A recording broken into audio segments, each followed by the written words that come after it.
Slurm. This list here shows the main ones. This first one, S-info, there's no, not quite a direct analog in PBS. So we'll have a quick look at S-info. SBatch is basically the replacement for QSub. This is how you submit a script to the Q system to do work. SQ for Slurm lists the jobs present in the queue, so that's the analog of QStat. SCancel is if you have a job which you wish to delete, you can cancel it. So that's the analog of QDel in PBS terms.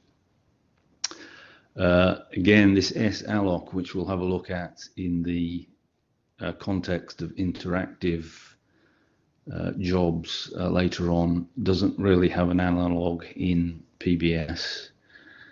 The last one, srun, is the parallel launcher, which is used to actually start up parallel jobs. So that's the analog of APRun on ARCHER1. So we'll have a look at all these things in some examples.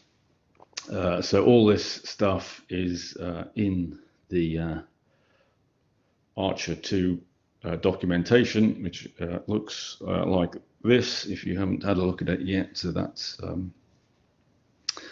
maybe one of the guys can paste that, make sure that link gets pasted into the chat if you haven't found that yet. So without further ado, let's have a go at logging in and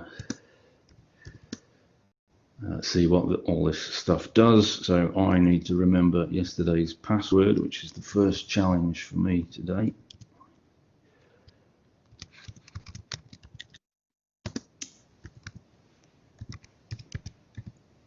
So that's my course account. Login.archer2ac.uk, and my password is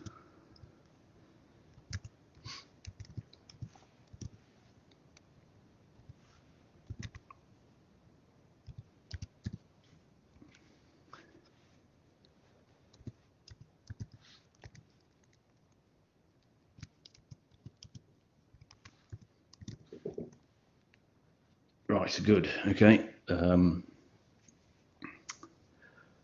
So we're logged in, and so this first command which we're interested in is this sinfo. Gives some information on the current state of the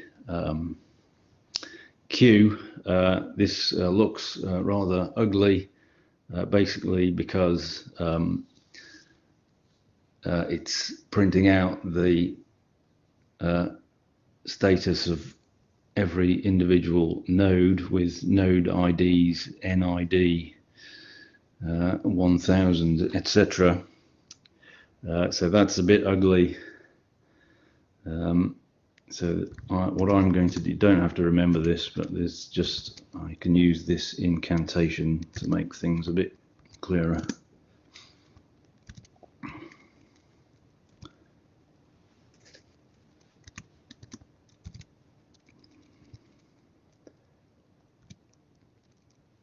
Let's get that right.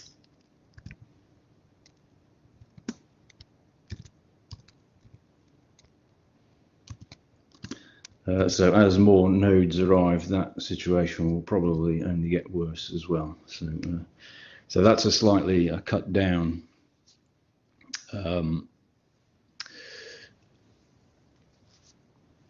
picture of sinfo without all the individual node numbers. So Slurm has this concept of a partition. Basically, you can think of as a set of hardware.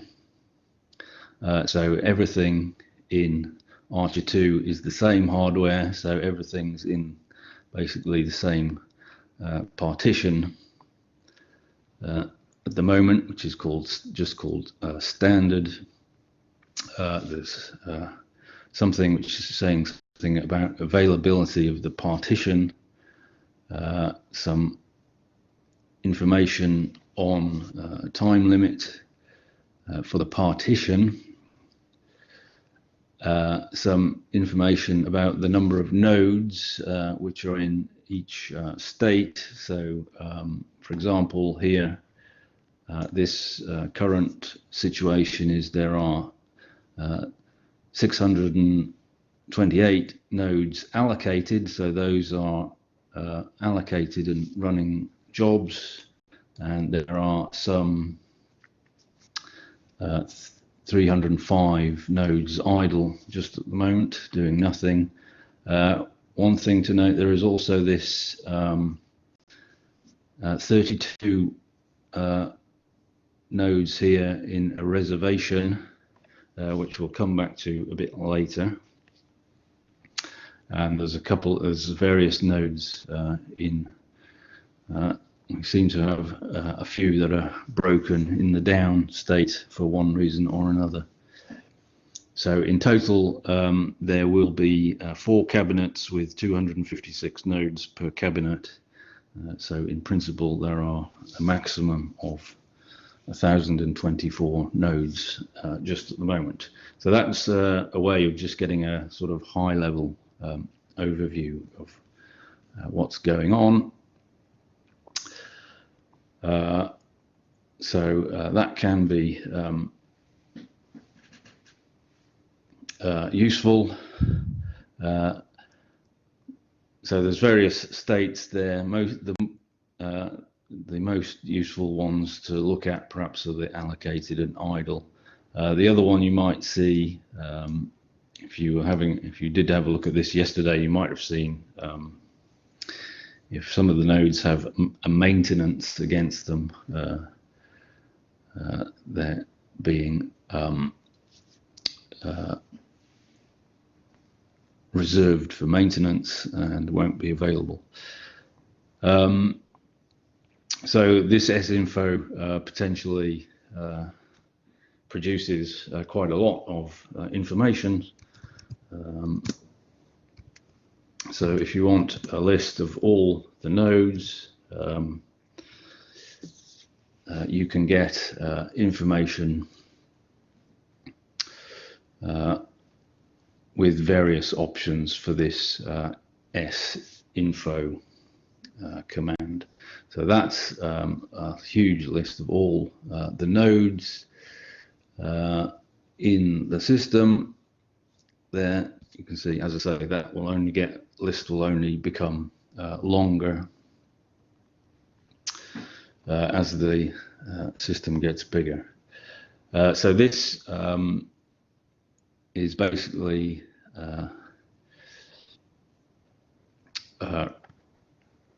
in the web page here is a repeat of this information. So for each node here, it's giving you some information about which partition it's in,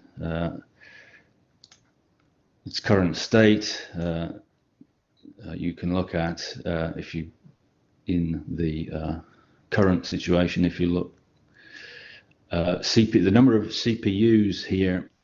Okay, so we recall yesterday I said there were 128 physical cores per node.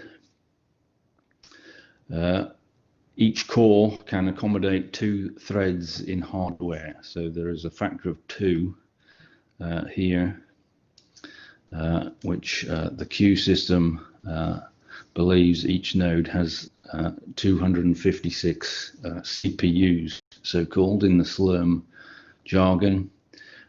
These are made up of, so each node has this SCT column here is telling us there Each node has 2 sockets with each 64 cores, and this is this 2 threads in hardware, which gives us this extra factor of 2, which gives us this 256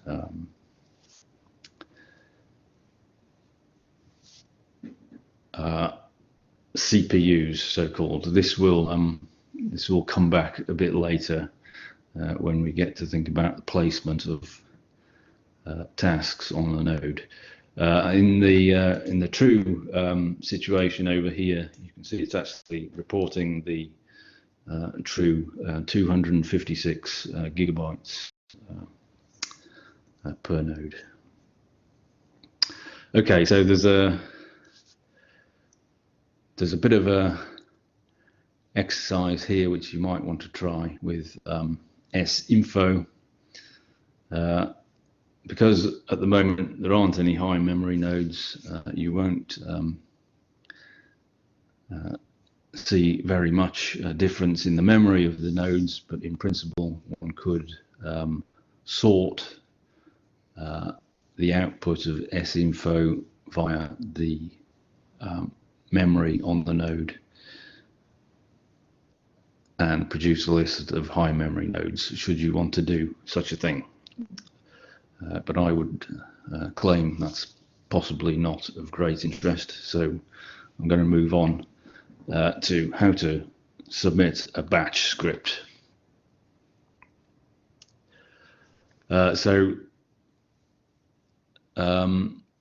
Hopefully you're all familiar with the idea that to submit work to the batch system, one would typically want to do this by expressing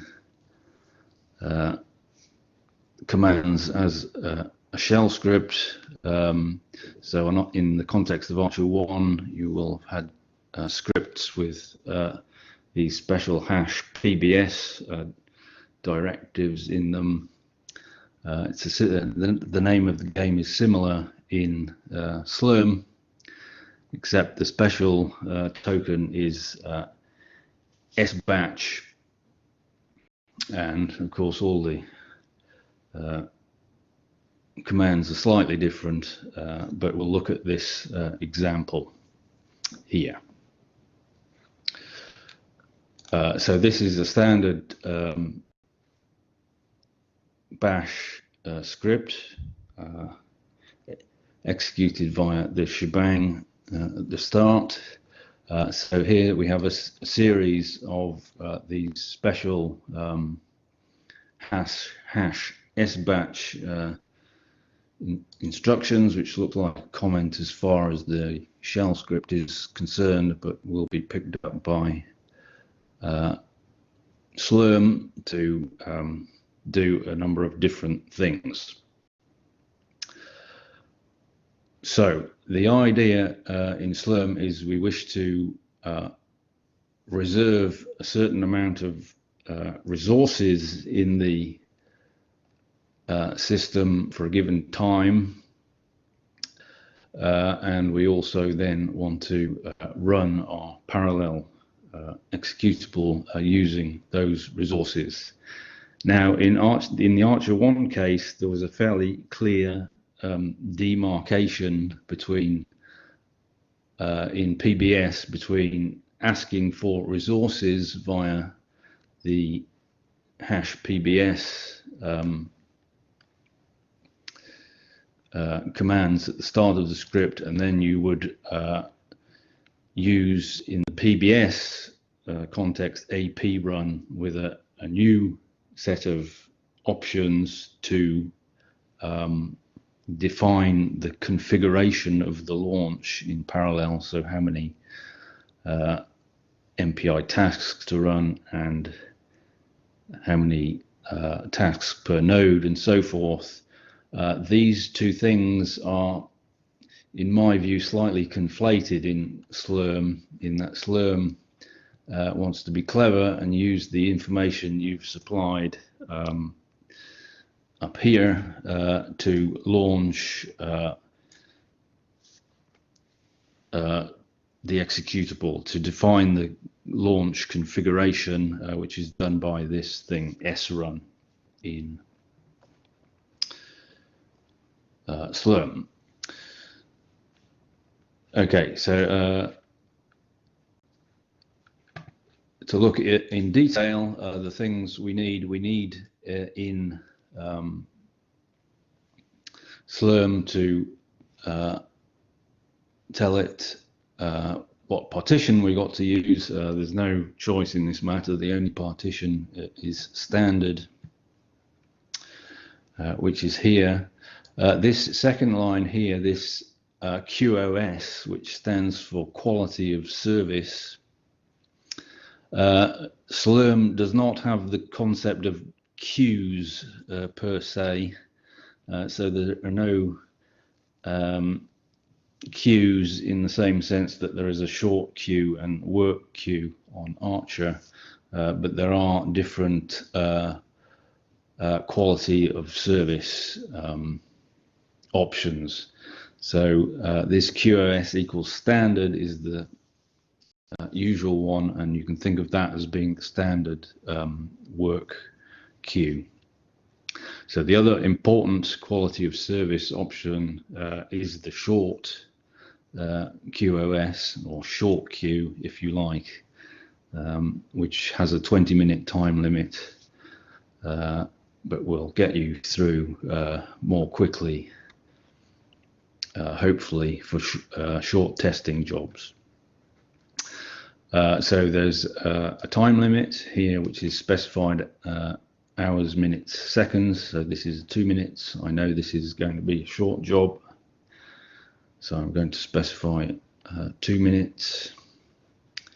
It's always worth trying to have some idea of how long your job is going to take and specify an appropriate limit, so that if something goes wrong, you don't hit a very large final limit and waste time, and 2, Slurm may be able to schedule you a bit more quickly if you put a shorter time limit. Okay, so here's the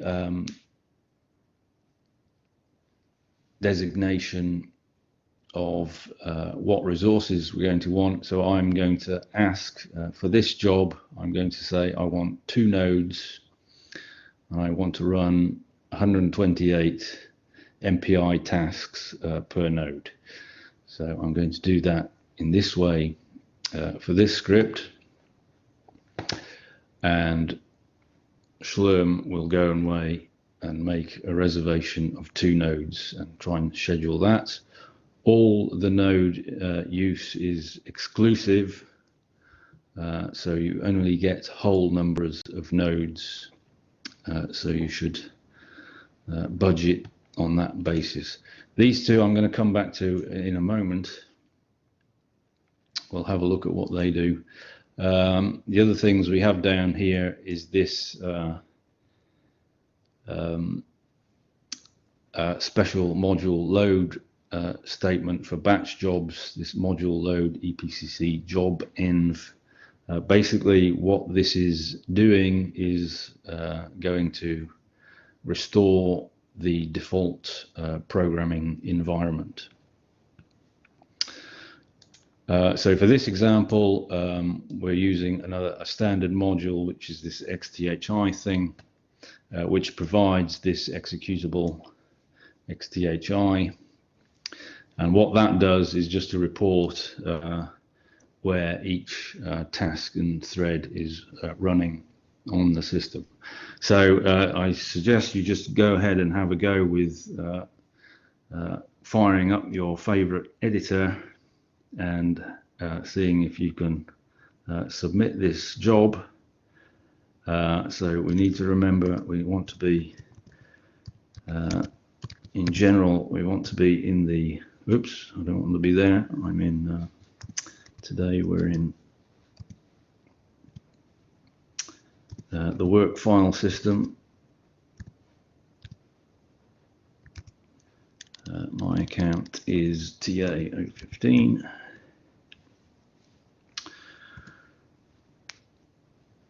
So because I find these desire of this system to set its prompt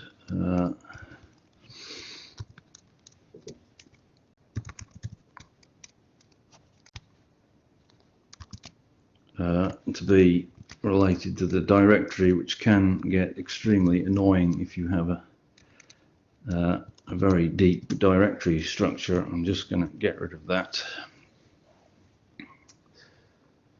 I'm going to fire up my favorite editor, and I'm going to I think I'm going to try and cut and paste this. I think.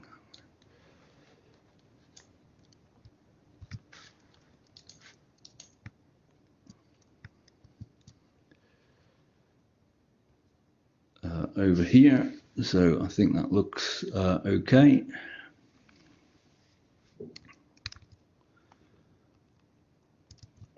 And to submit, if we try SBatch, what have I called it? Submit.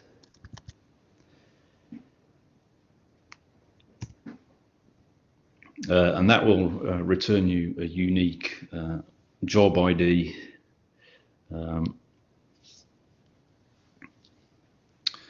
for that job. Okay, so hopefully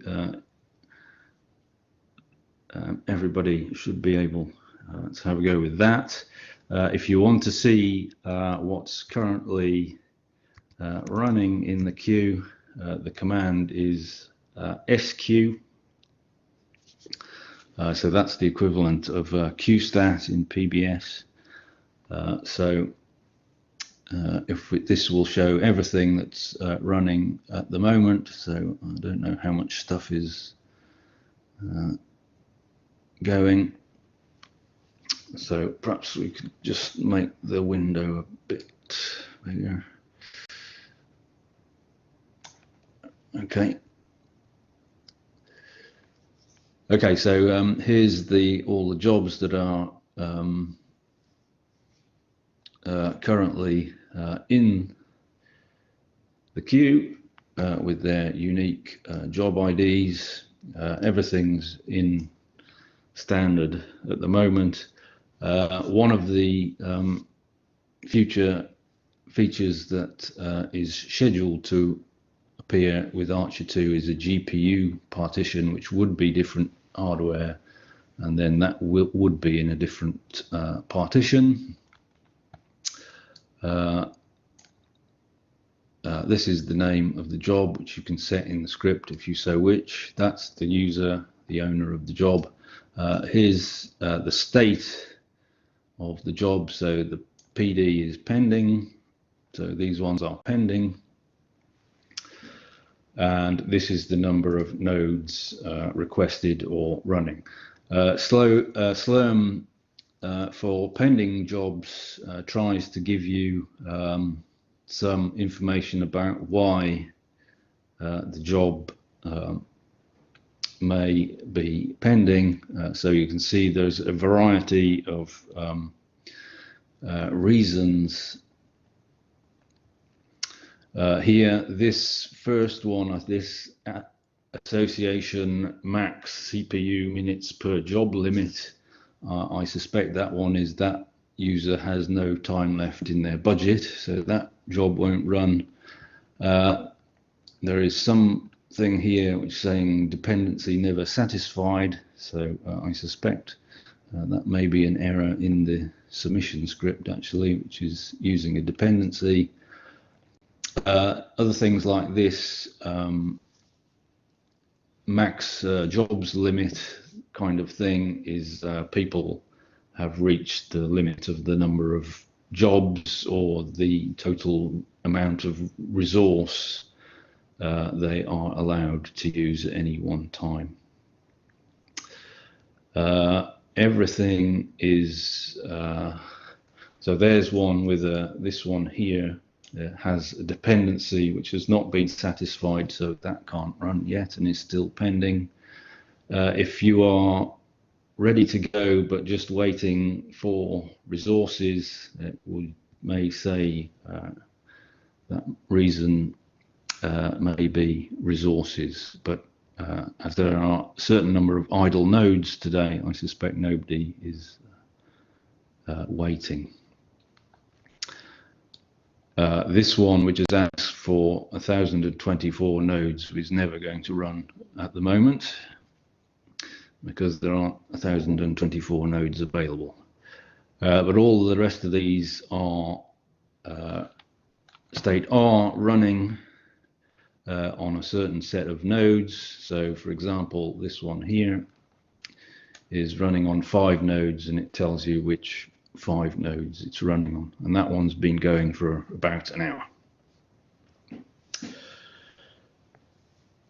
Okay, so that's basically SQ. So if you don't want the full lowdown of that, you can specify your own jobs with SQ-U.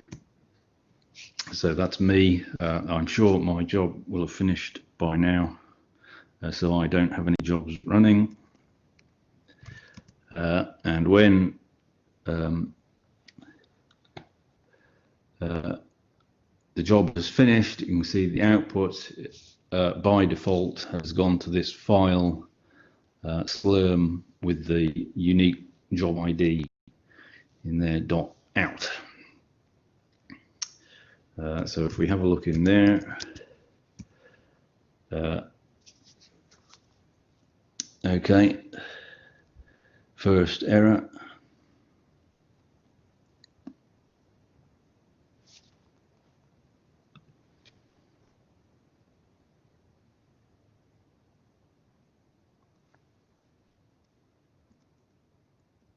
That's a good start, isn't it? That's good.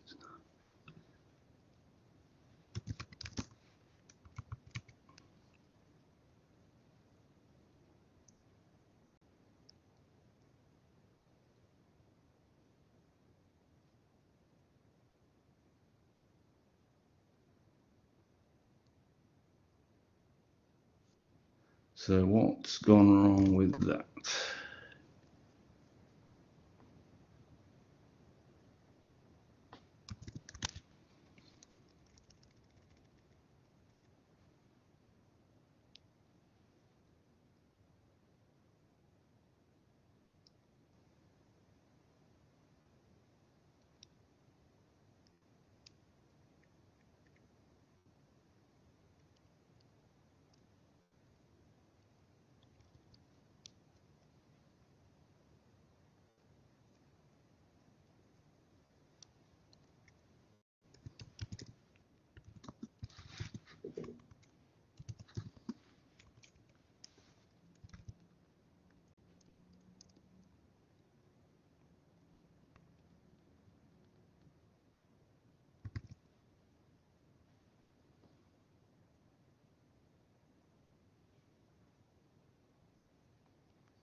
Anybody worked it out yet?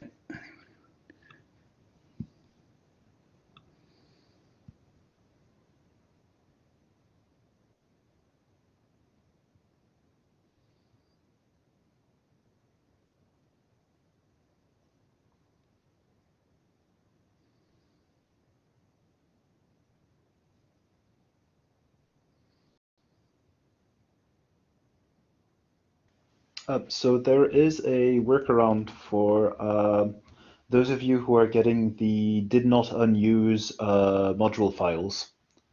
I'll write it in real quick, but essentially it's forcing to load the GNU programming environment. Usually works as a workaround. Okay, let's have a look.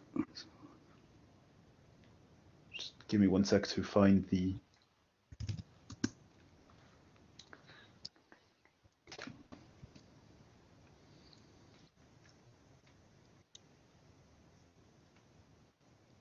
So if you put this instead of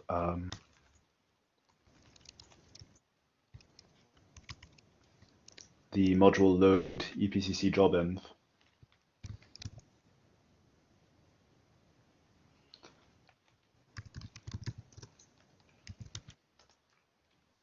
That usually works for the unloaded module file, at least.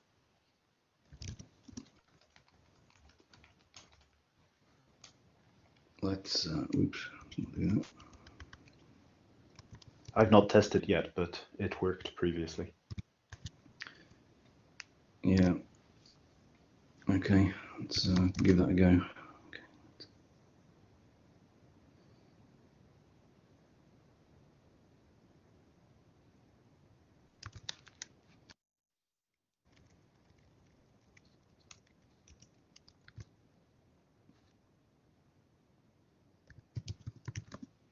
So here's the dark secret. What this module load EPCC job env is actually doing is essentially restoring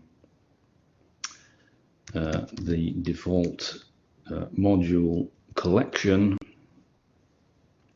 which, because we're on the back end here, needs to come from a place which is available on the back end. So what that really means is doing this.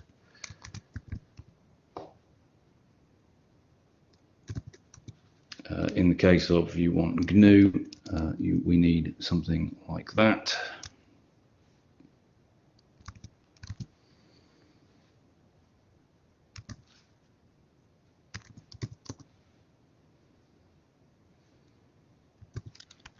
I'm hoping that one's going to work. All right.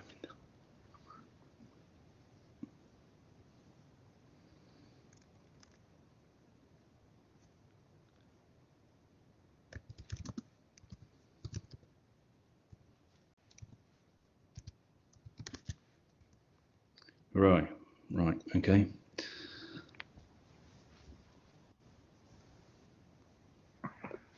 So the MPI error seems to be sort of random. If I submit exactly the same submission script 3 or 4 times, I get about half of them. Yes, that's yes. So I would expect this to work. That's a bit worrying, actually. Okay. So what we'll have a look into that perhaps in the break, but in the meantime we'll try and assume this is still working. If that magic incantation has been got into the chat somewhere, yeah, good. Okay, so there we go. Here is the result. So the output of the program. So here's basically the default module collection coming back, which in this case is GNU. We've loaded up our module to provide the XDHI program, and this XDHI program is producing some output, which is just telling us for each rank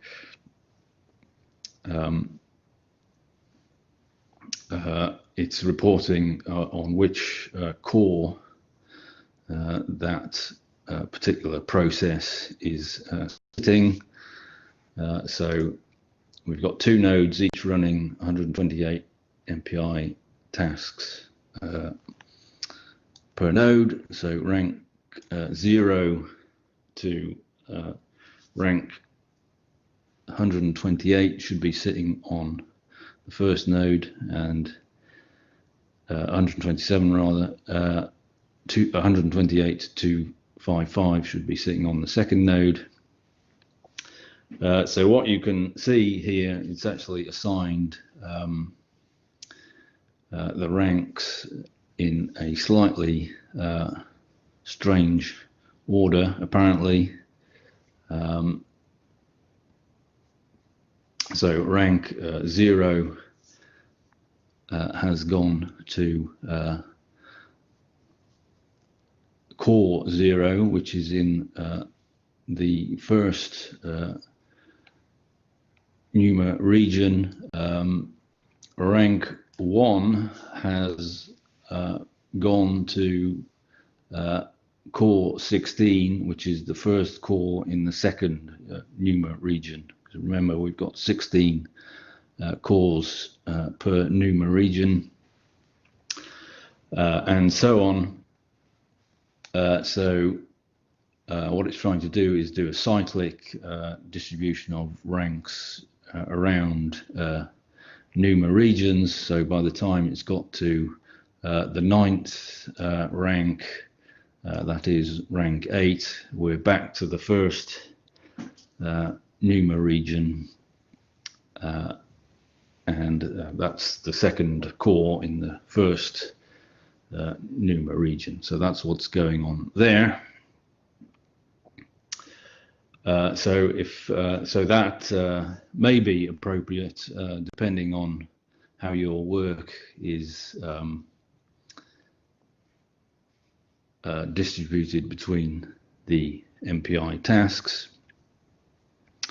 But that brings us back to this distribution, and hint equals no multi-thread options. So this first one, so remember I mentioned this business that Slurm thinks it has these so-called 256 CPUs per node, and that figure is being reached by taking the number of physical cores, which is 128, and allowing that it can run 2 threads in hardware on each core. So Slurm kind of thinks it's got 256 cores to play with.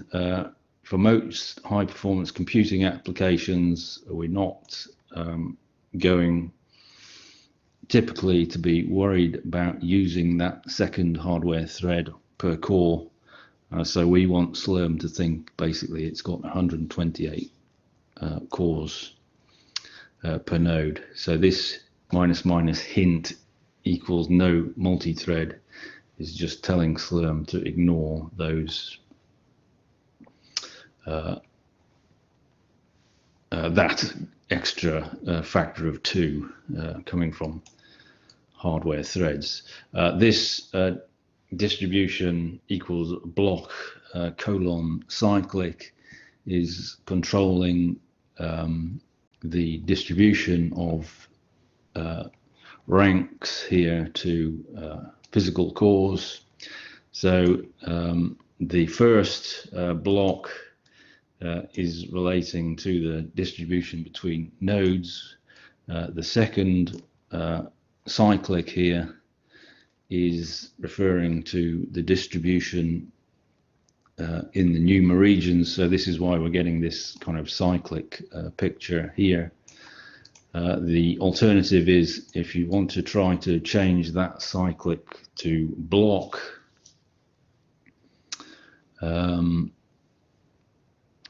you can see what that does in terms of how the placement of the MPI tasks to the hardware cores comes out. So how are people getting on with that?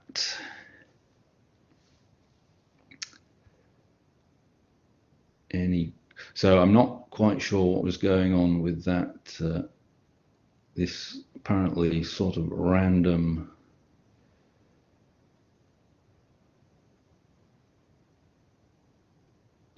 problem.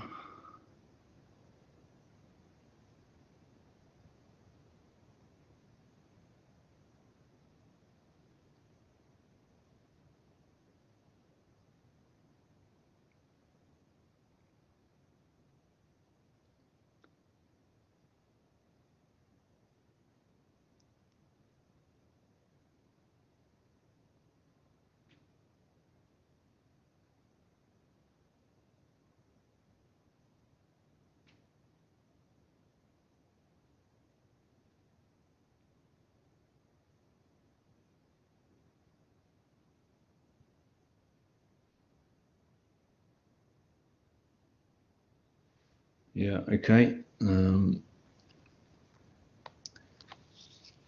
window, okay.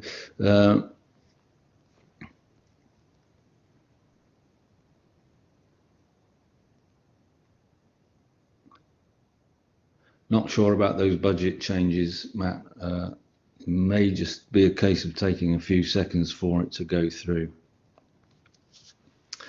Okay, so I'm assuming everybody has at least had some success in getting this stuff off the ground. Okay, so there's those are the options that are in that particular script.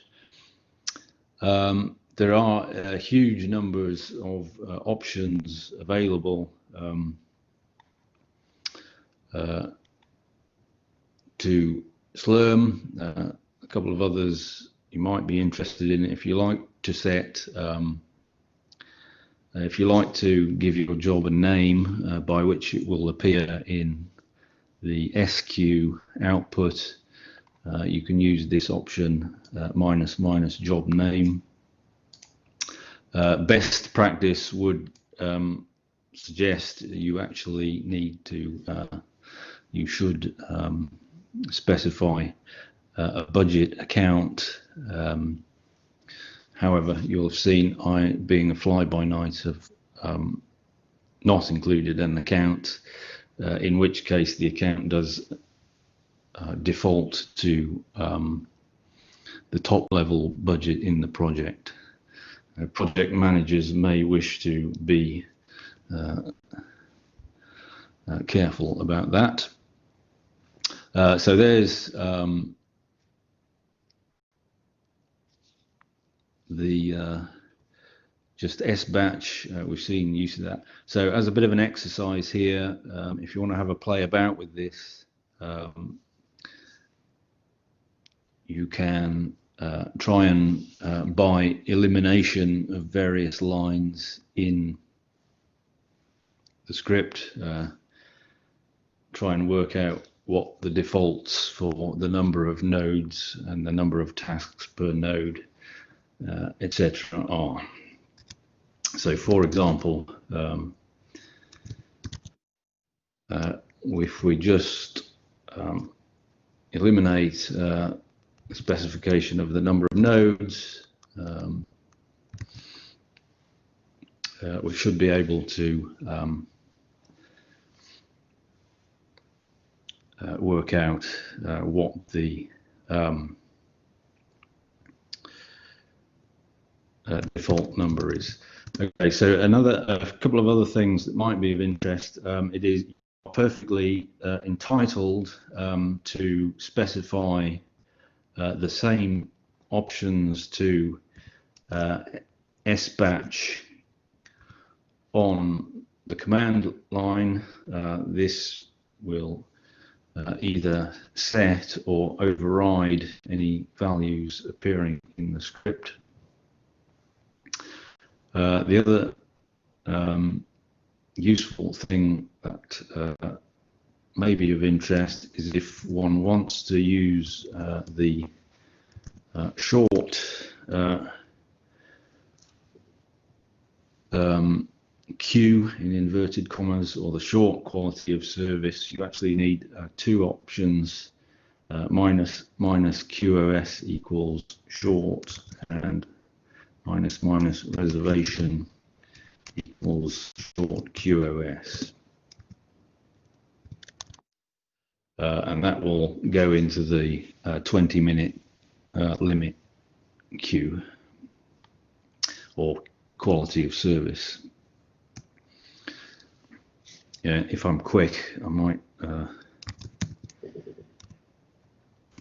be able to see that one. If I'm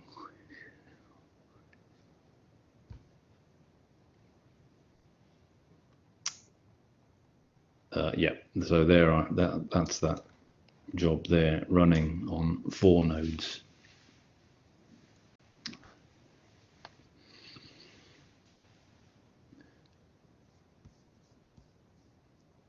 Okay, I'll give just a couple of minutes for you to have a look at these questions, in which time I'm just going to have a look at the questions.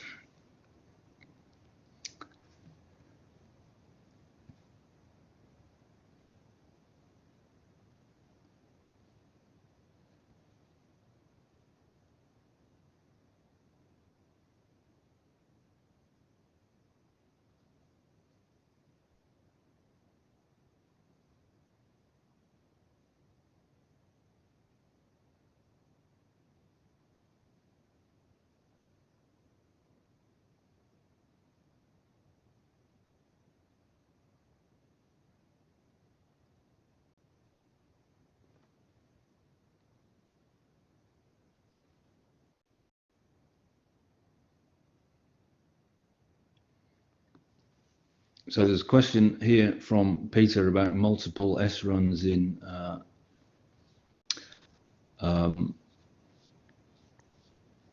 one script. Broadly speaking, yes, that is possible. You may wish to have a view of the information in the documentation about heterogeneous jobs in that context.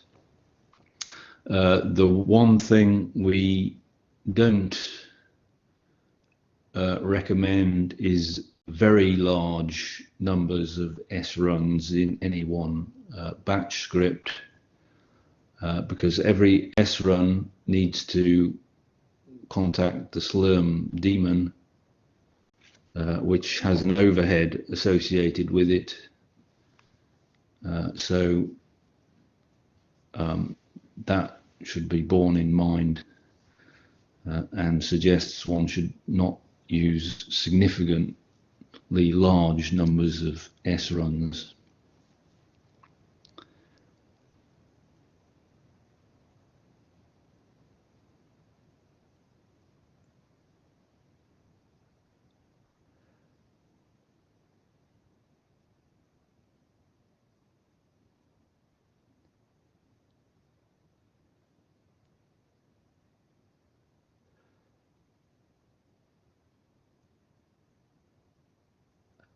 So the question on from Matt on the if you want to use a sort of subset of cores within a node to use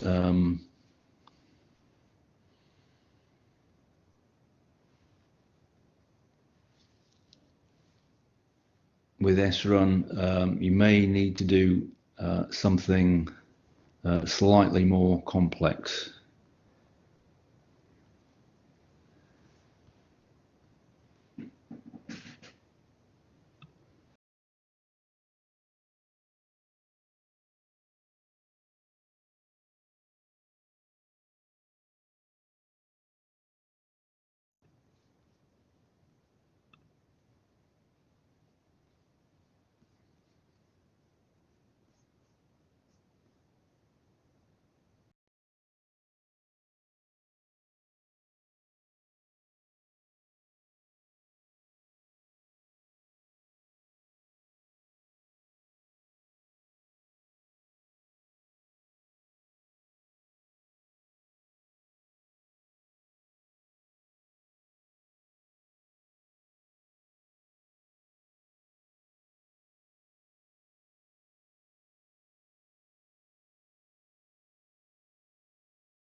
Okay, sorry, I think I got chucked out of Collaborate then for a moment. I think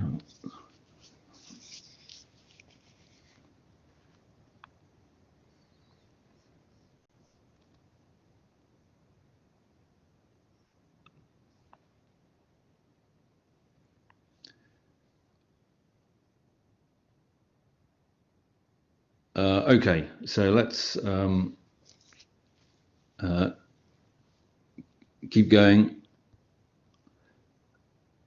So hopefully, if you have worked out, where are we? We're up here with these SBatch options. I think the minimum viable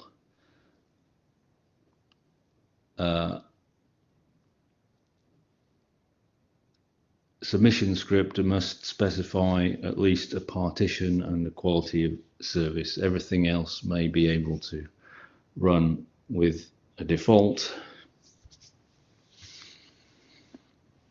You should be clear that the default number of nodes, if you don't specify the number of nodes, you'll get one node, and I think you'll get one MPI task per node as a default. The time limit one, I'll leave that as an exercise if you haven't got there yet. Slightly more tricky. You may need to look at either saccount or sinfo to try and divine the default wall clock time limit for a job.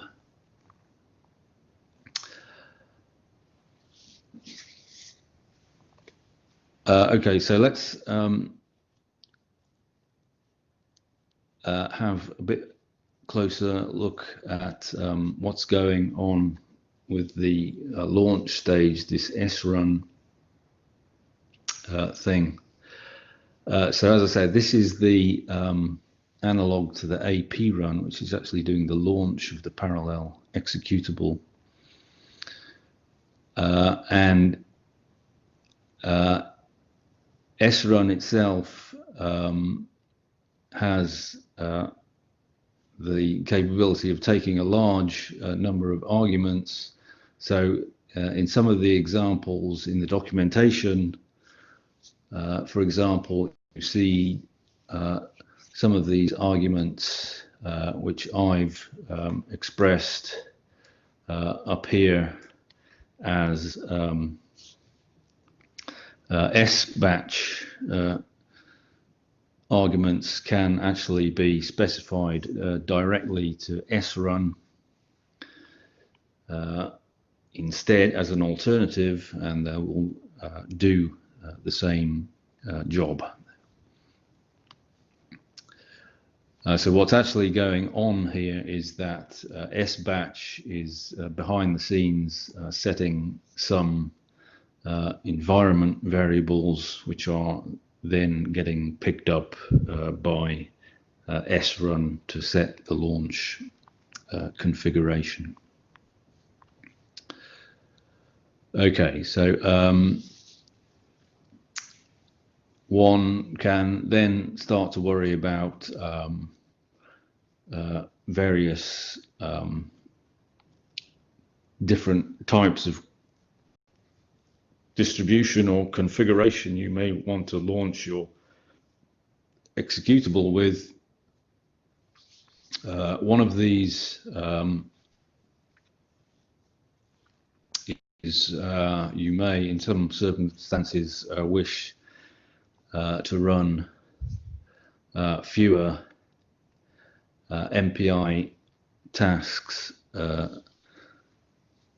per node than there are cores. In this case, in order to get the correct placement of MPI tasks, for example, if you want to run one MPI task per NUMA region, to get the placement right, you may want to specify the appropriate number of, I would say, cores per task, but Slurm wants to speak the language of CPUs per task. And that's an example in that exercise there to have a go. If you're interested in doing such a thing, there is an example there. The other thing typically people may be interested to do is to run hybrid MPI OpenMP, which brings into play threads. So there's basically, to cut to the chase, there's an example down here of we're going to run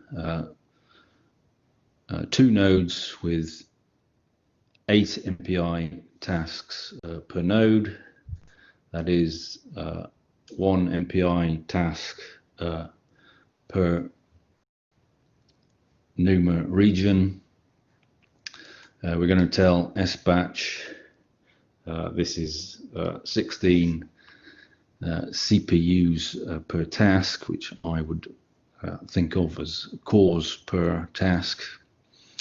And we're going to use the standard OpenMP environment variables to say we want our threads to be placed on the basis of cores, and there are 16 OpenMP threads per task running in this example. So if you're interested in mixed MPI OpenMP, you can have a go with that one. So as I mentioned yesterday, typically on this machine with 8 NUMA regions per node, the limit of OpenMP scaling may be around that 16 thread limit. I have a pretty good application which has a pretty good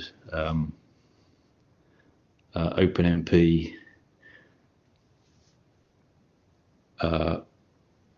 parallelization, and it's effective on perhaps 32 threads, but not performance is degrading. Certainly if you try 64 threads, performance can start to struggle. So if you so here's this the last little example here, I think,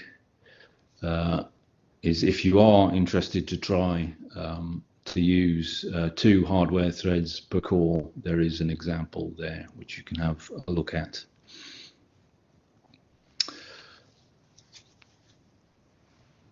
Okay, so it's I think we're about 11:05, so I'm going to suggest we have a bit of a break now until 11:30, and you can have a bit of a try with some of those exercises, and we'll come back at 11:30 and perhaps just have a bit of a recap and then go on to the debugging and profiling session.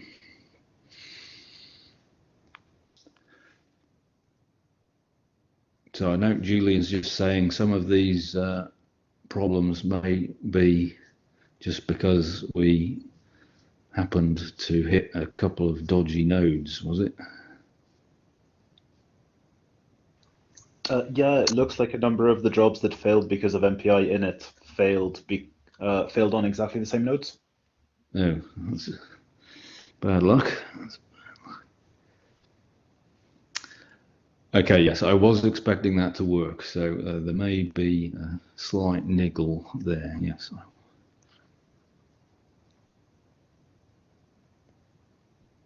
Okay, so let's have a bit of a break and come back at 11:30,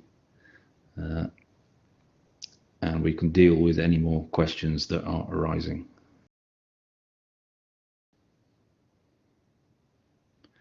Okay, hopefully everybody's had a chance to have a bit of a break. I'm just going to have a quick glance at the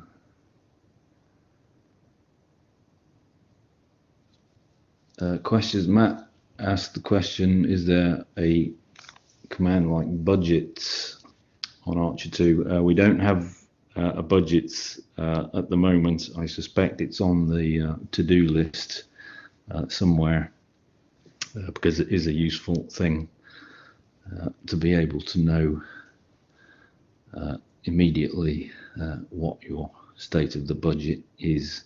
And I don't think it's, as Julian says, it's immediately accessible through S Account Manager.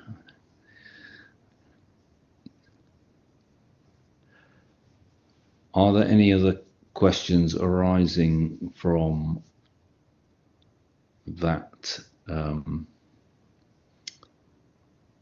topic of submitting jobs to Slurm? Conceptually, it's basically the same thing as PBS.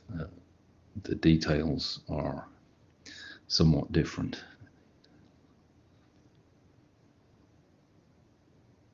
If there are no questions coming into the chat,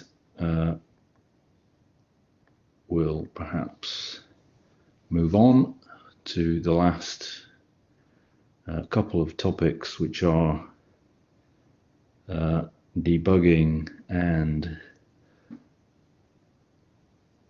profiling. Oh, wait for it. No, let's not do that. Let's say something about interactive jobs. Okay, so if you want to do something like an interactive job, there is this special command salloc. So there are two slightly different forms of this. First of which is salloc, which you can evoke like this. So salloc, you have to write out longhand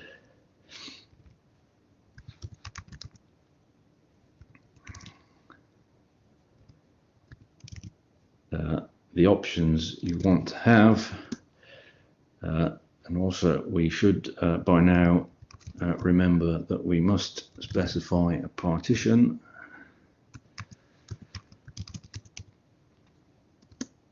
and we must specify a QoS,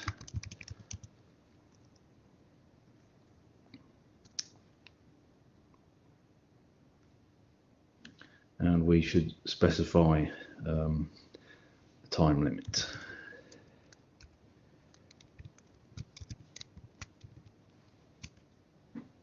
So that will make a request to the queue system for an allocation of just one node in that case. And you are, what has actually happened here is this has started a new shell, which is not ostensibly different from the shell we were in before, except we now have access to that back-end node via srun. So we should be entitled to do what we did before and run via srun, and that will launch on that back end the parallel executable. There may be a short delay and you get some results out. So that is the way. You'll note you are not actually logged into that backend node in an interactive sense. You're actually still on the front end, but you are communicating with that allocation on the back end via srun. So to release that allocation, you can type exit, or I like to do Control D, and that gets you back to your original shell. That can be useful in some contexts if you're doing something like building software, and the build process occasionally wants to start executables on the back end or something like that. That can be a reasonable model to use. If you really want something that looks a bit more what some people would think of as an interactive job, you can issue directly an srun command with the relevant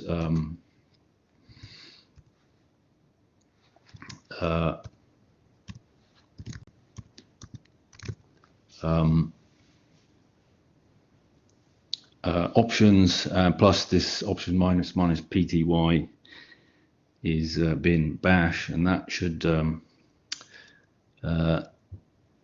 if I got the syntax right, I might be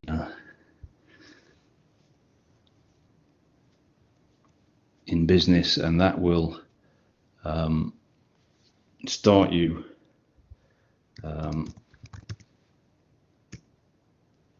an actual shell on that node which we've been allocated on the back end. So that's perhaps a bit more like what some people would think of as an interactive job. And again, you just exit or Control D to release that allocation. Okay, so that's a couple of ways of if you need an interactive type work.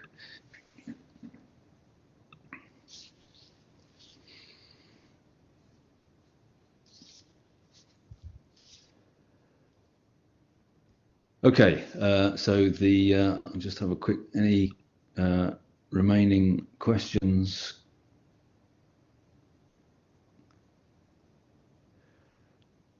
There's a question here from Ben. If you use a command other than srun, so in the salloc picture, srun launches the relevant command on the back end, else you're on the front end still. In that srun picture, explicitly, you are actually on the back end, so all your subsequent commands will run on the back end. Hopefully that's clear. Okay, so the last couple of topics are in this course for developers is related to debugging, and there's a bit later on we'll also discuss profiling.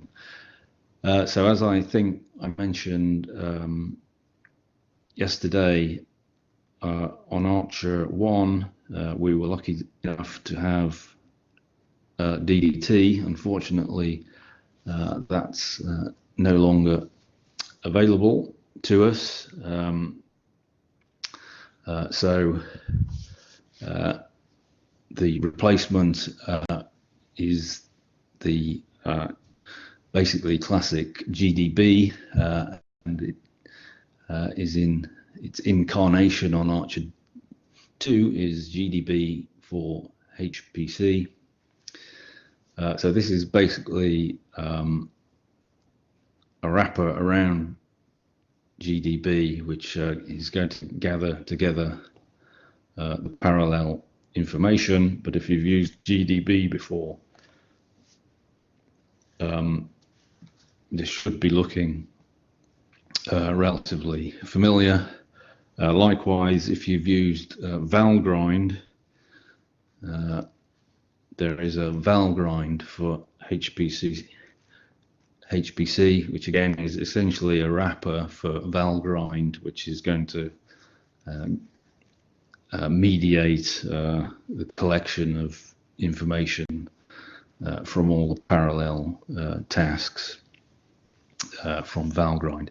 If you haven't come across Valgrind, it's a tool which is useful in a number of contexts, typically for identifying memory leaks. Okay, so for GDB, without further ado, we've got a small exercise which you can have a practice on if you want to have a go from the machine. So I'm going to try just cut and paste this wget to get the example code. Let's make a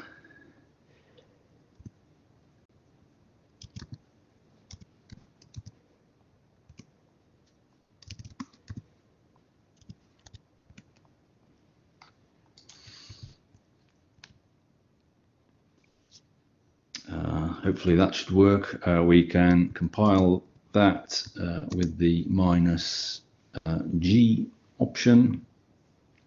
You may wish to have a peer into this code beforehand, just try and you may even be able to debug it by inspection, but we'll assume we're not familiar with what's going on in that code. So I'm just going to compile it like so, with the -G option to retain the symbolic information in the executable. I'm taking the default executable name a.out, and then we can think about loading this GDB for HPC module. So Julian assures me those two export statements are no longer required, so I'm going to take his word for it and see how we get on. So we're in the business. So we have a program, we have an executable, we think we've got a problem with it, so we're going to try and debug it. GDB for HPC. It starts up like that. So as I say, if you're familiar with GDB, hopefully it should not look too unfamiliar. So we need to actually get this going on the back end. So there's a slightly tedious incantation to get this off the ground, which I usually manage to mess up. So we must specify a partition. We must have a QoS, which I should spell correctly.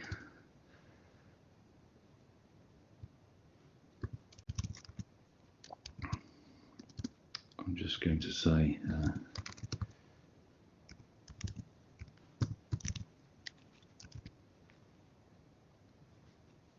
the other thing we do actually need here is the export is going to export all the environment variables to the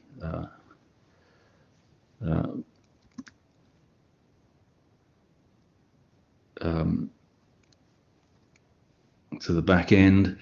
You do need to be a bit careful with that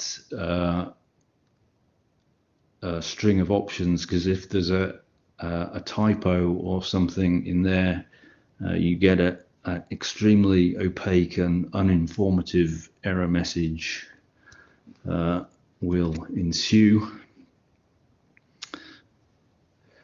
So the first argument here is actually just a label by which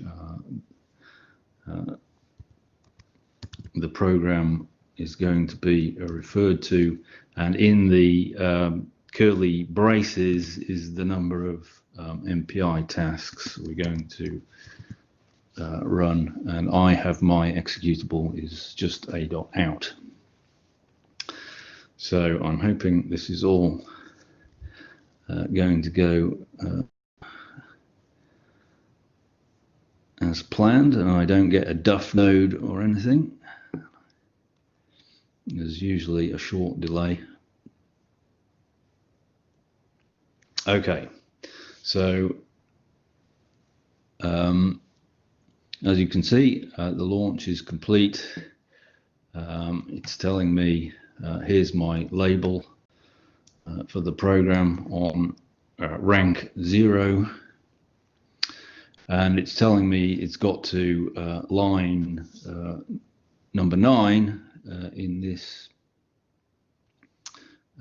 source file. So if I want to see where I am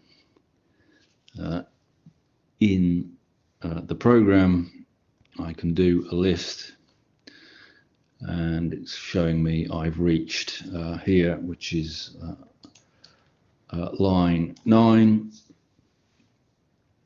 which is just the MPI init. If I do next, I can step forward one executable statement at a time. Yes, okay, so I reckon that looks like the same error so I had before, which has hit me again. So I reckon that's just that node 1066. So I'm going to try this again.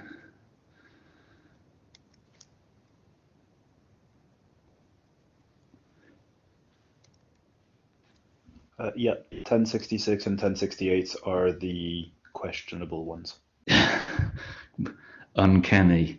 Right, thanks, Julian.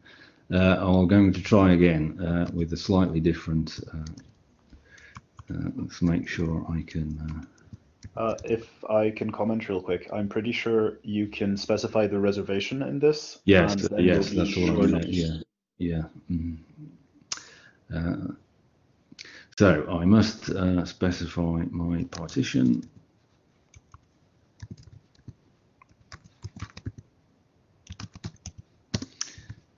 QoS equals standard. I'm also going to, so for the course we have a special reservation TA015_83, which hopefully is a different set of nodes than the Duff ones.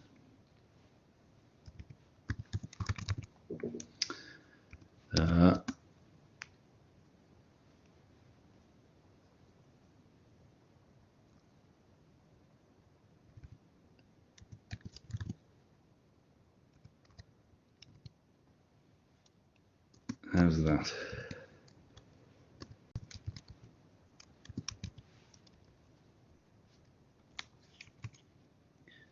Somebody please shout at me if you can spot any typos.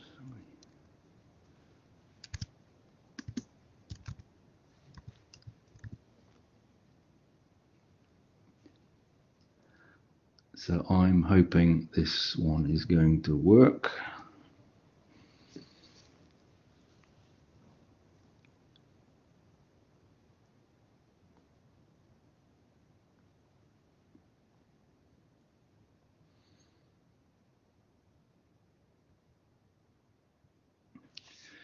So let's see if we can get past MPI init as the first. Good, okay. So if I type next, it's telling me I step forward to line 13.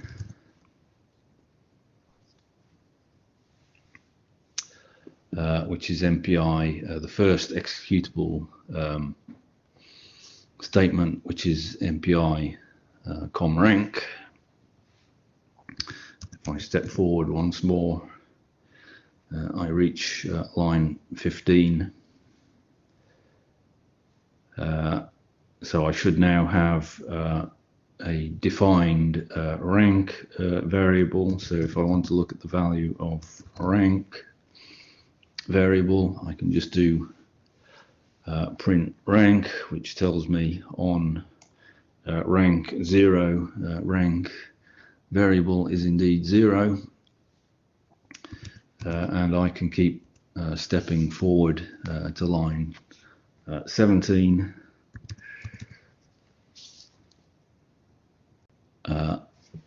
Next one, 18, which is this MPI send. So if you're familiar with this, you may immediately spot there's a problem here. So if I try to execute line 18, we get a nasty error, which is basically telling us that there is a problem here in that we've got hardwired in the program destination rank equals 1, but because I'm only running on one process here, that doesn't exist. So that's clearly a problem. So we should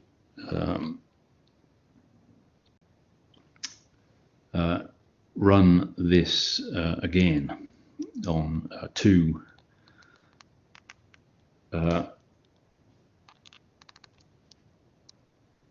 processes. So give you a little bit of a chance to have a go with running that on 2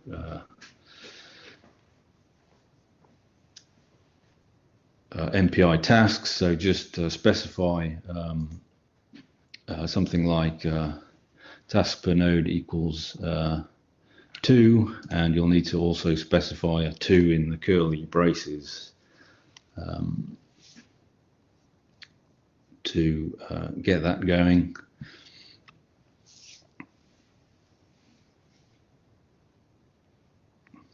Just while that's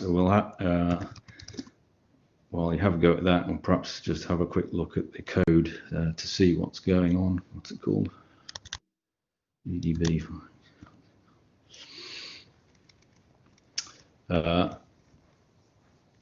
So you can see here, here's this at line 18, here's this hardwired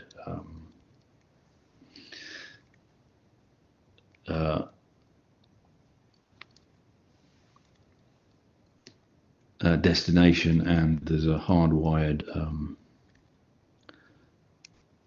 source in the receive. So if you're familiar with MPI, you may immediately spot there's a problem there. And then later in the code, so one rank is doing something down there, which may generate another problem.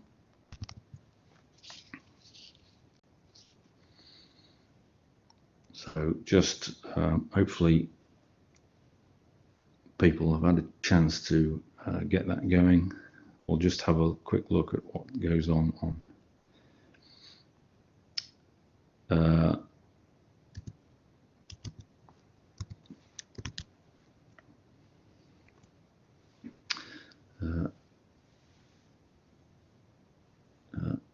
to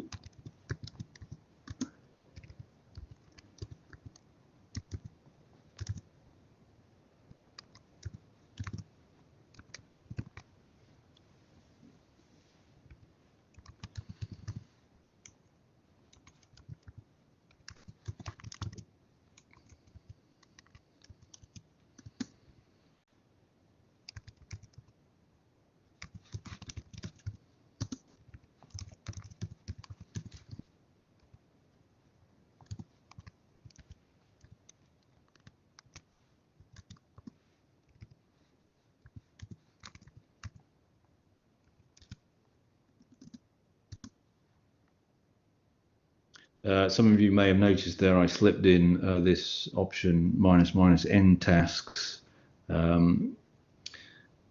rather than a number of nodes and the number of tasks per node. So there are various different ways you can specify this, and Slurm will do the necessary arithmetic to work out the number of nodes it needs.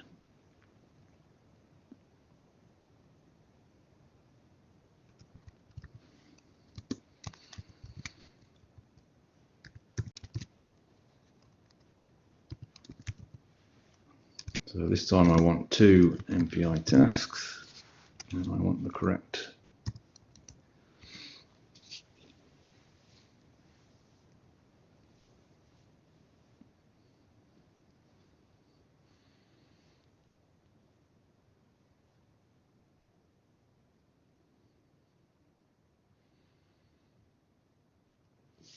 Okay, so here I am running on 2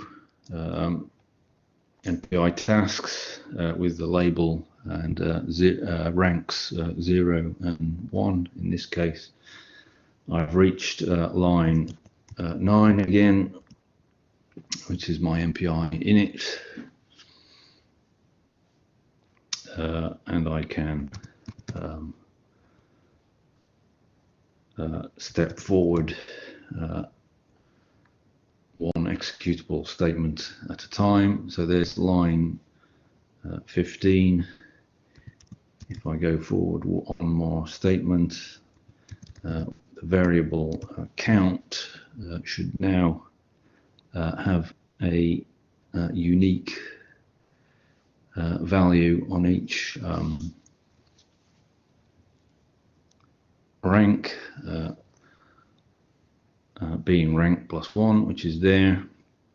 If I keep stepping forward, you can see because there's now this logic depending on the rank, this conditional statement, line 17, the 2 ranks have now diverged and rank 0 is at line 18. Rank 1 has reached 21, and so on, so forth. So you can keep going on with that game. So you should discover there's a bit of a problem with this MPI code if you're familiar with MPI, in that it may not reach. So we step forward again. Rank 0 has reached line 19.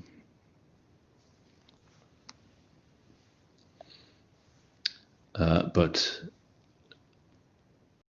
rank 1 has not progressed. Hopefully you can see the reason for that. Which is the bug, so that's broadly the process of using GDB in this parallel picture. Okay, are there any questions coming up on that?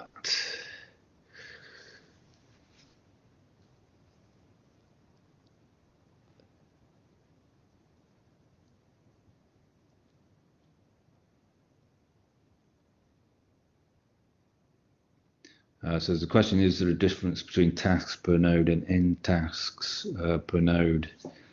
I think the true situation should be n tasks per node, but I think you might actually get away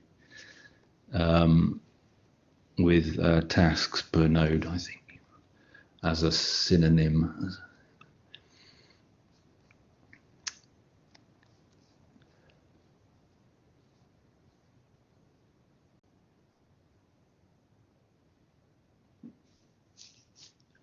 Okay, so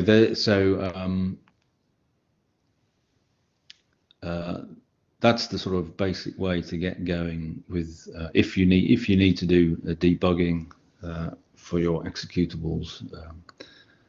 That's the way forward. You can get help on the various commands at the GDB prompt with help. The one thing, if you're familiar with GDB, there's also this idea of you are able to step into a subroutine or go a step back up out of a subroutine with these commands. And there's also this watch command which can be useful to print things which are actually changing. Okay, so I think all this next stuff is basically what I've said there.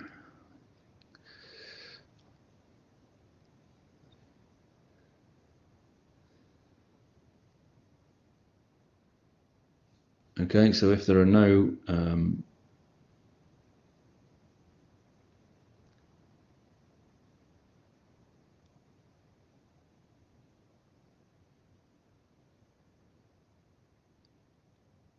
the watch command, I'd have to check against the documentation. I don't see why it should not work on all ranks. Would seem to be the sensible way forward.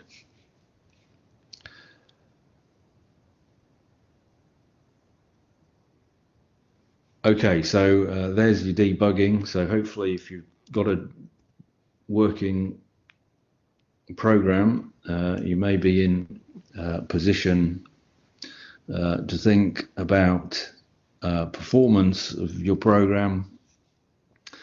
So you might want to have a go, if you've got a code you want to have a go with on your own, you can think about doing that. I think we also supply a bit of a canned example which I'm going to use. So the basic profiling facility on these Cray machine is CrayPat, and this has a number of different components to it, which we'll see as we go on. And there's also quite a number of different modules associated with CrayPat, and the module you want depends upon basically the level of detail you want in your profiling. So the other tool that Cray provide is this reveal thing, which is actually a GUI based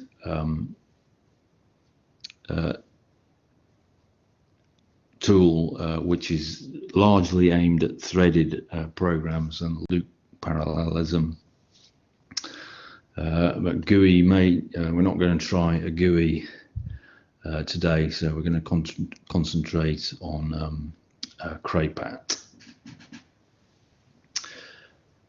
So if you haven't got your own code,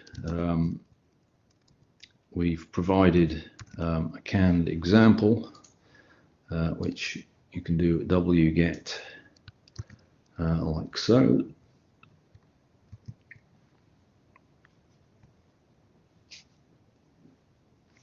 Should download this example. We need to untar the file, which is called nbody par.tar.gz. So if you untar it with something like that, we should be able to move into this nbody par directory.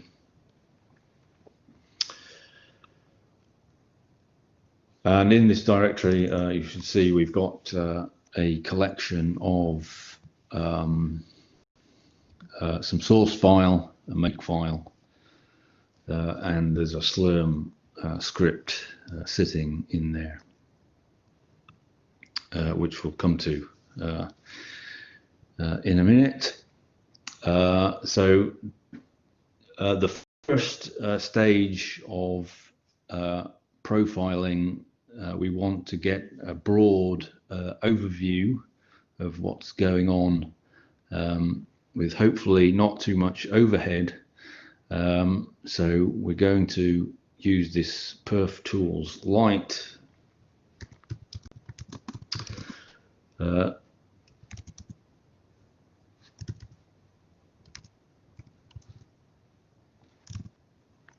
module, like so. I think if we do a module list, you'll also notice by default we get this Perf Tools. That's the base, which is the sort of common core of the Cray performance tools package, and we've got this Perf Tools Lite. Important to do that before you compile, so we can compile using the make file via make, and you should see something like that, and note that you get this output down here saying, because we have this Perf Tools Lite module loaded, the compiler has generated for us an instrumented executable nbody parallel.exe.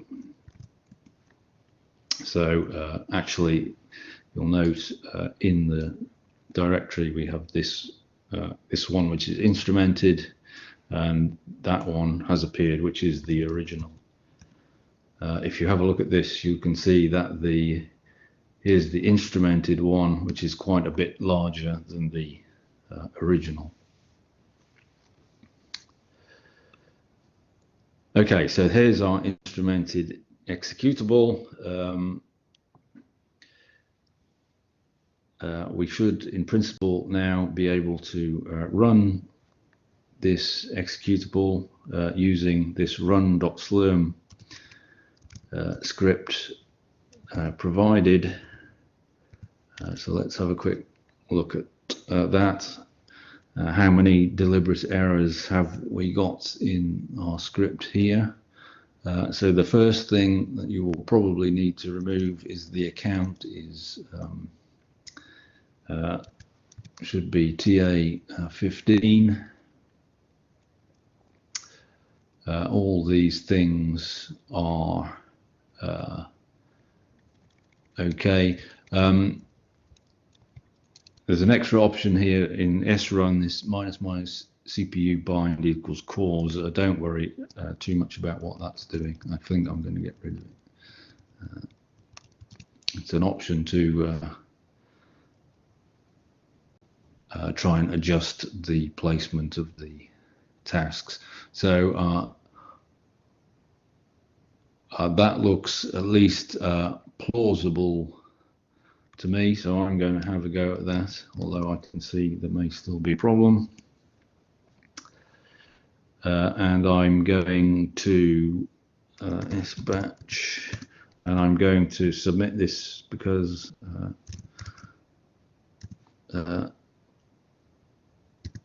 I want to submit this to our reservation, which is TAO 1583. What's it called? Run docs.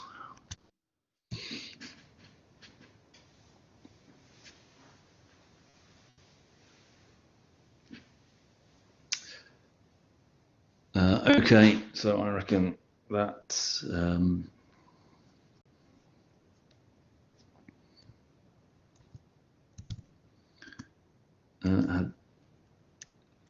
so what was the output? The output's called slurm.out, I think.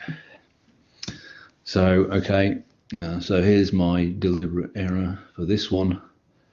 Anybody see what's wrong with this script? Yes, anybody?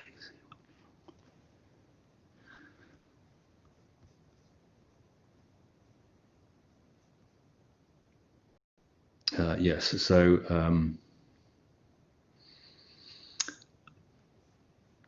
somebody's noted there is the pertinent issue. I've forgotten this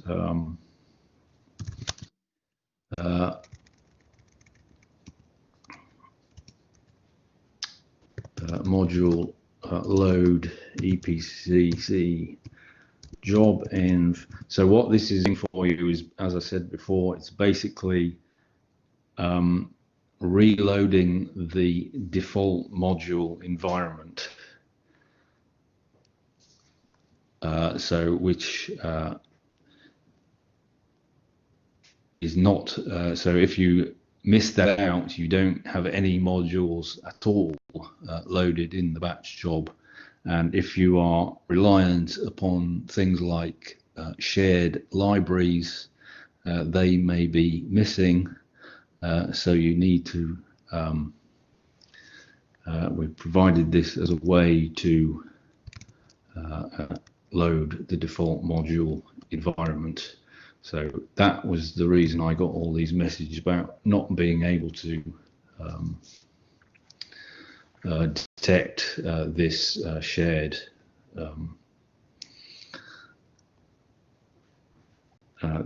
library, which is the one of the network libraries. Okay, so let's. I'm hoping if I try that again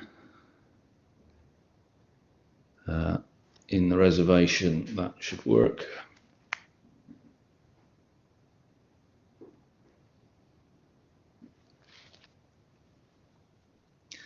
I'll give it 2 seconds to run. So the idea with CRAPAT Lite is one makes what is referred to broadly as a sampling experiment.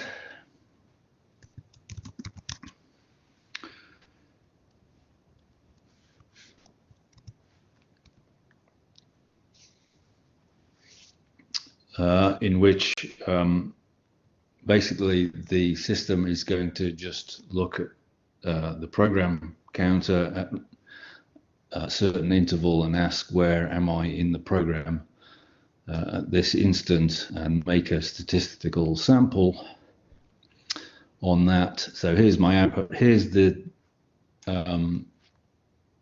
default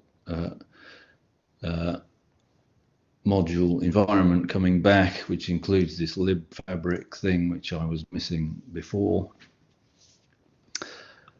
And here's some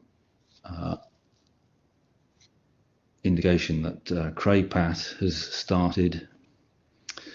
I think this is the output from the code itself. So this is clearly some kind of n-body simulation with a time step, and it's done some number of interaction computations.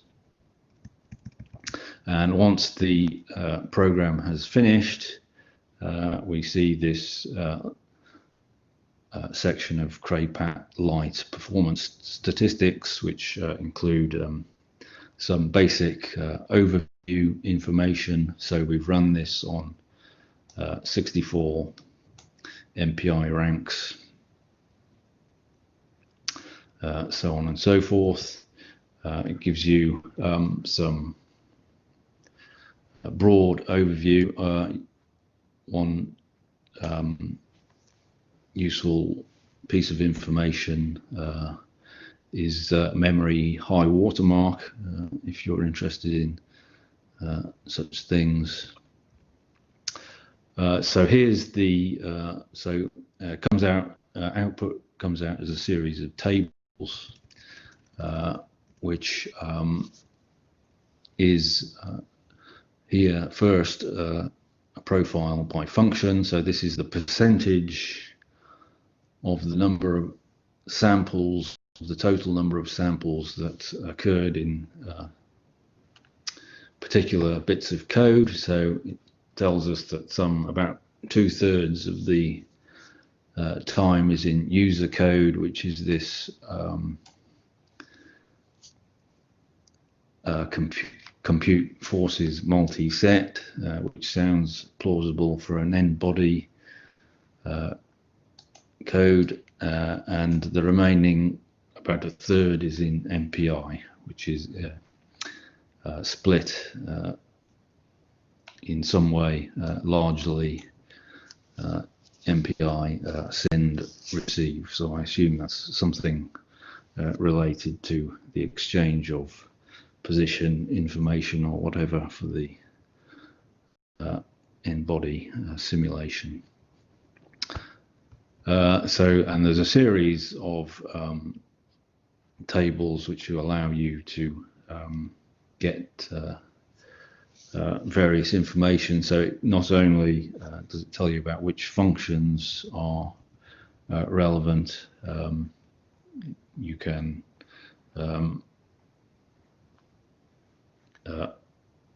locate the source of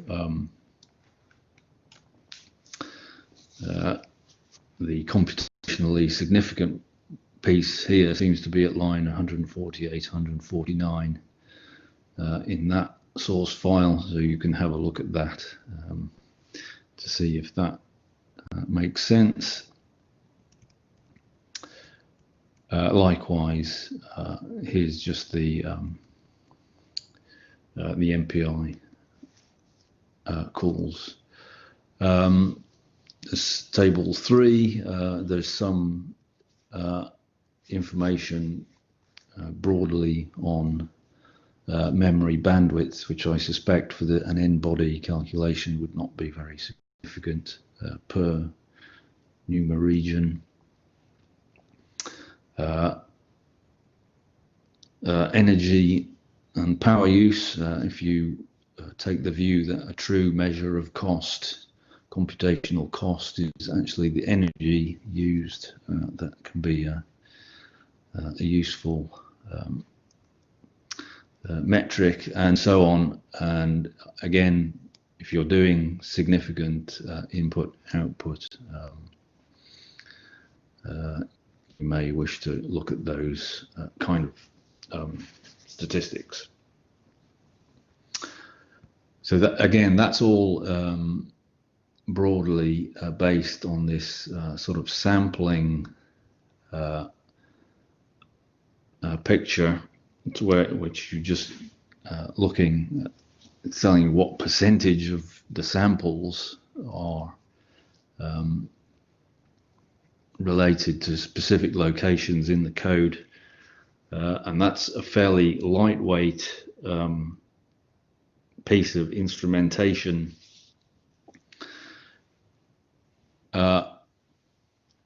If you want to do instrumentation which is actually going to measure the amount of time taken by particular pieces of the code, this is a much more heavyweight piece of instrumentation. Particularly if you have very large code, you don't want to be intervening to measure the amount of time spent in every particular subroutine or function. So such a more detailed approach wants to be targeted, and so CRAPAT allows you a way to do this by basically getting rid of the PerfTools Lite version and using the full PerfTools module. So if we have a quick go at this, we need to unload PerfTools Lite.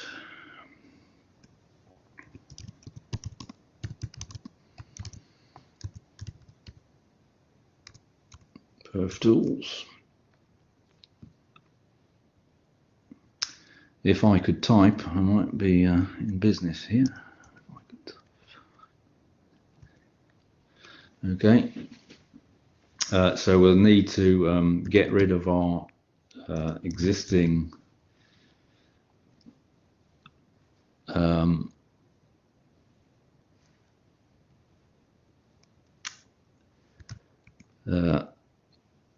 let's get rid of all the existing.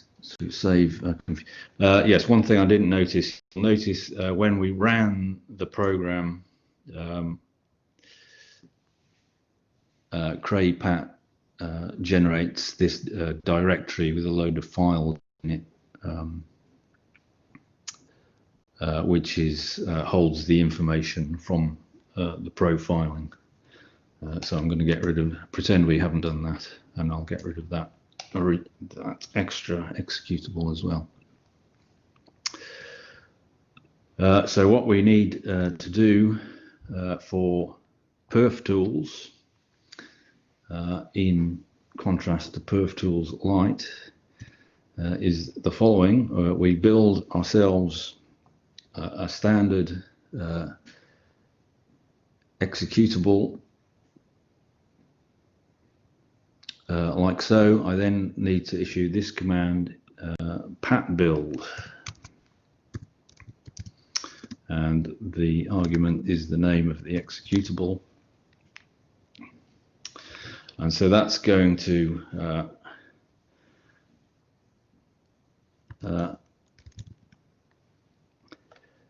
produce a new executable, nbodyparallel.exe plus pat. So this is the again, this is the instrumented executable. So this is still a sampling type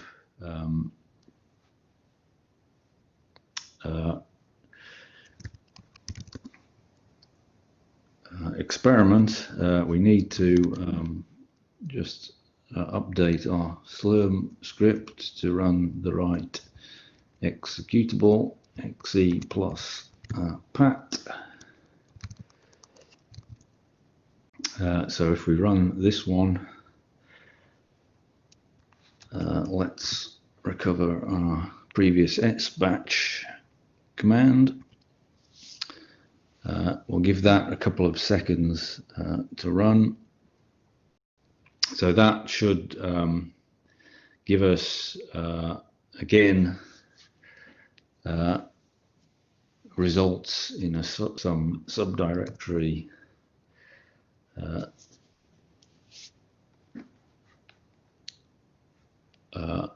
which is this one.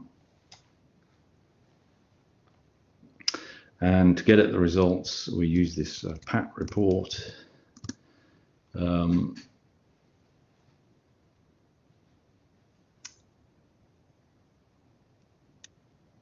Command, and as the argument we want the pat, the results directory, I think, and that will give you a huge long report, which is rather similar to the one we saw for CRAPAT Lite, in that it's got some information which is still basically coming from sampling,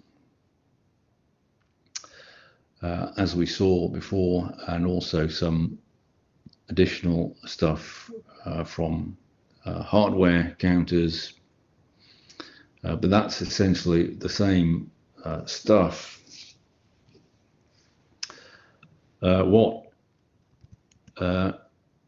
If we have a look in this directory of results, we see we've got these extra things which are providing us these so-called AP2 files, which are going to provide us a mechanism to do a more targeted actual tracing profile, which is going to give us actual times. So there's another step to go through. This is just telling us you can reduce the amount of information from PAT report through various options.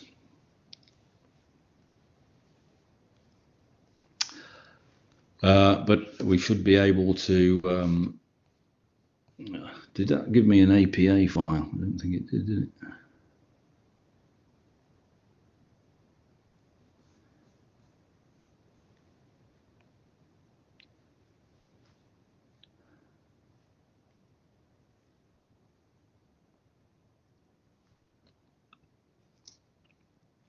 Have I missed a step out here?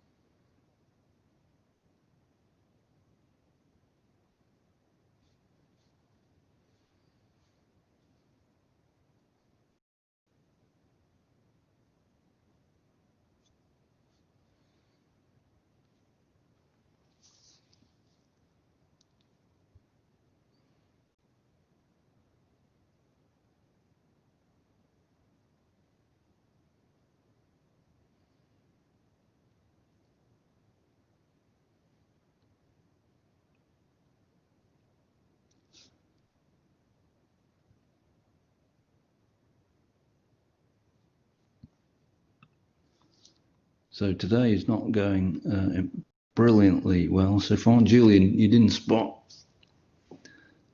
if I missed anything there, did you? I did not, sorry. Yes. Let's just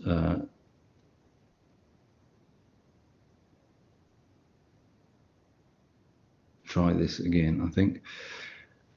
So what I was expecting to happen there is to see one of these build options.apa files come out,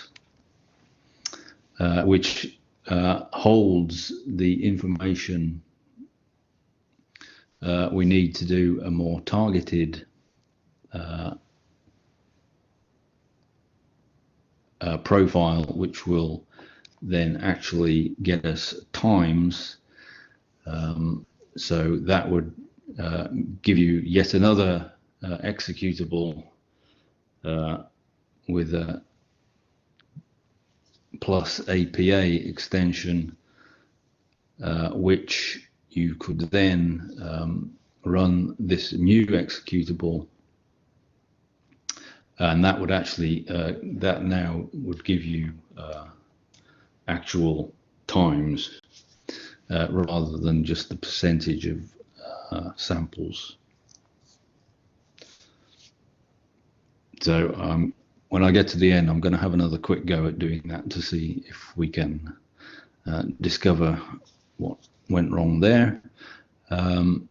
So that's the sort of broadly the idea, and that that APA file should what it should be containing is the information from the sampling experiment to define which user functions are of interest for the more detailed profiling or tracing experiment, and you can intervene manually in that if you feel it's necessary.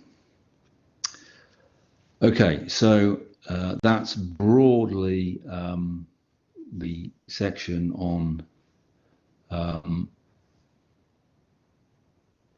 debugging and profiling. I mean, these may be activities which some of you are interested in and perhaps others less so, but hopefully that's enough to get started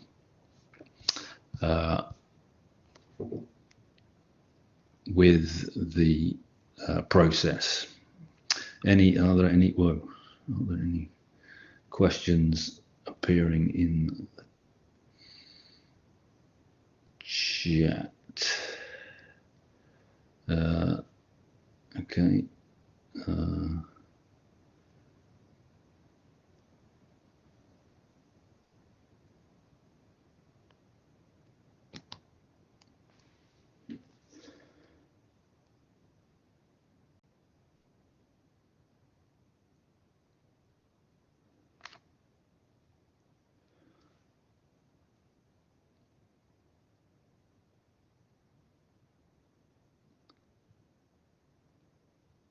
It's got a question about core dump. Is this with the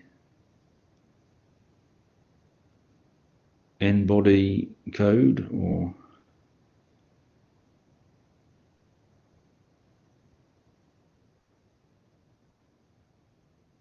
Yes.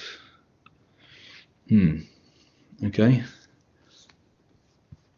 Yes, I noticed you've. Yes, the question is then why did you have to change it and I did not have to change it? I think the stack size should have be unlimited anyway. Maybe that's another niggle.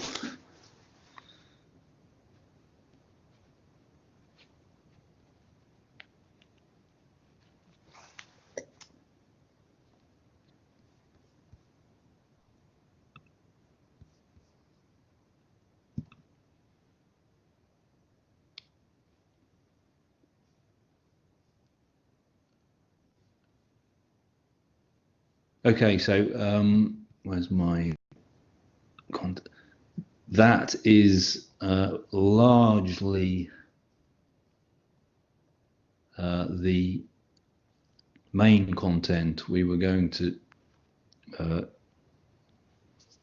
have a look at. These other sections which were in the schedule are really just warm words